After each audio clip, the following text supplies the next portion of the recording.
சித்திரை மாதம் அமாவாசைக்கு அடுத்த 3ஆம் நாள் அட்சய திருதியை. இந்த நாளின் சிறப்பு காரணங்கள் பல இருந்தாலும் குசேலர் கிருஷ்ணர் அருளால் செல்வம் பெற்றது அட்சய திருதியை அன்னைக்கு.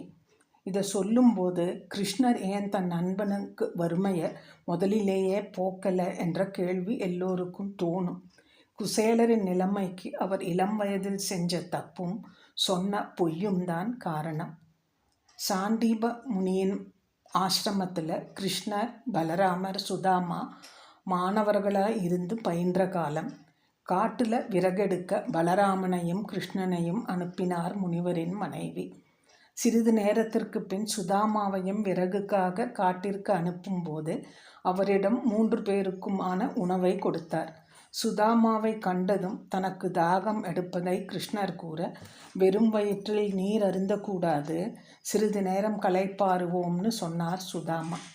தன்னிடம் இருந்த 3 ஆன உணவை பற்றி அவர் ஒன்றுமே சொல்லலை.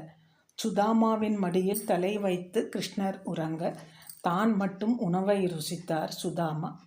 உறக்கம் கலைந்த கிருஷ்ணர், என்ன சாப்பிட்ற, என்ன சத்தம்னு கேட்க, சுதாமா, என்ன இருக்கு சாப்பிட, குளிரில் நடுங்கிறேன், பற்கள் உரசுது, ஒன்னோட ஒன்று உரசுற சத்தம், ஒரே பசியும் பட்டினியும்னு சொன்னார். தான் பசியில் வாடுவதை சொன்னவுடனே கிருஷ்ணரும் அப்படியே ஆகட்டும் என்று சொன்னார். நான் உறங்கும்போது சொப்பனத்தில் ஒருவர் மற்றவர் உணவை உண்ண கேட்டதுக்கு என்ன இருக்கு சாப்பிட, ஒன்றுமும் இல்லைன்னு சொன்னார். அப்படியே ஆகட்டும்னு நண்பர் பதிலளித்தார். கனவு கண்டதை நிஜம்னு கேட்டுட்டேன், என்னை விட்டு நீ சாப்பிட மாட்ட இல்லையா என்றார் கிருஷ்ணர். எதிர்மறையாக பேசியதால் அதுவே நடந்தது. குசேலருடைய பசி பட்டினிக்கு இதுதான் காரணம். உணவை பகிரவும் இல்லை, அதில் பொய் வேற.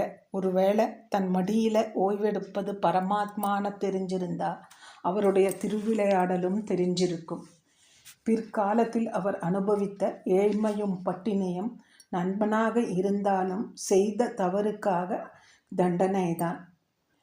குசேலருக்கு திருமணம் நடந்து குழந்தைகள் பிறக்க உடுக்க உடையும் உண்ண உணவும் இல்லாமல் குடும்பம் வருந்தியது. எப்போதும் கிழிந்த உடையுடன் இருந்த சுதாமாவை குசேலர்னு எல்லாருமே கூப்பிட ஆரம்பித்தாங்க. மனைவி யோசனை சொல்ல நண்பனை காண சிறு பொட்டலம் அவள் எடுத்து கொண்டு சென்ற குசேலரை அரண்மனை வாசலில் ஓடி வந்து வரவேற்றார் கிருஷ்ணர். 3 பிடி அவள் உண்ண குசேலர் கோடிகள் பெற்று குபேரனாகிய நாள் அட்சய திருதியை.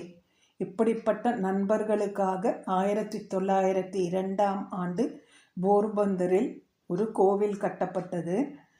அங்கே கிருஷ்ணரும் சுதாமாவும் இணைந்து அருள்பாலிக்கின்றனர். நாம் செய்யும் தவறுகளை யாரும் பார்க்கல என்ற எண்ணத்தில் சுதாமா சொன்ன பொய், பகிராமல் உண்டது, பிறர் பொருளை அனுபவிப்பது, இதெல்லாம் சிறிது கால சந்தோஷம்தான். இதுக்கெல்லாம் கண்டிப்பாக தண்டனை இருக்கு, வருந்த வேண்டி வரும். பொருள் வாங்கி சேர்ப்பதை விட புண்ணியம் செயல்களை செய்யலாம். உள்ளன்போடு படைக்கும் எதையும் இறைவன் ஏற்றுக்கொள்வார்.